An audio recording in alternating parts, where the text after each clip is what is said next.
Drosophila এবং কাইনোমাস লার্ভার মধ্যে একটা বিশেষ ধরনের বড় ক্রোমোজোম দেখা যায়। এগুলোকে বলা হয় জায়ান্ট ক্রোমোজোম।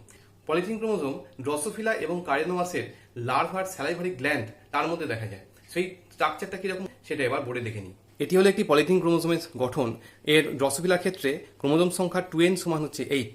সব কটা ক্রোমোজোম একত্রিত হয়ে মাঝখানে তার সেন্ট্রোমিয়ারগুলো একত্রিত হয়, সেই অবস্থাকে বলা হয় ক্রোমোসেন্টার। অ্যাকচুয়ালি এদের ক্ষেত্রে যে ব্যাপারটা হয় তাকে বলা হয় এন্ডো রিডুপ্লিকেশন অর এন্ডোমাইটোসিস। এদের ক্রোমোজোম বা ক্রোমোনিমাগুলো বারবার ডুপ্লিকেশন হয়, দিয়ে প্রায় 1000টা ক্রোমোনিমা সৃষ্টি করে। তাই ক্রোমোজোম সংখ্যা 2n সমান 8 হলেও এদের এরকম একটা জায়েন্ট স্ট্রাকচার দেখা যায়।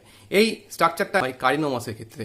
তাদের ক্ষেত্রে দেখা যায় এইখানে এইটা হলো একটা পলিথিন ক্রোমোজোম, তার মধ্যে কিছু দাগ দাগ দেখা যাচ্ছে। দাগগুলোকে বলা হচ্ছে ব্যান্ড, এবং হালকা অঞ্চল আছে তার মাঝে, তাকে বলা হচ্ছে ইন্টারব্যান্ড।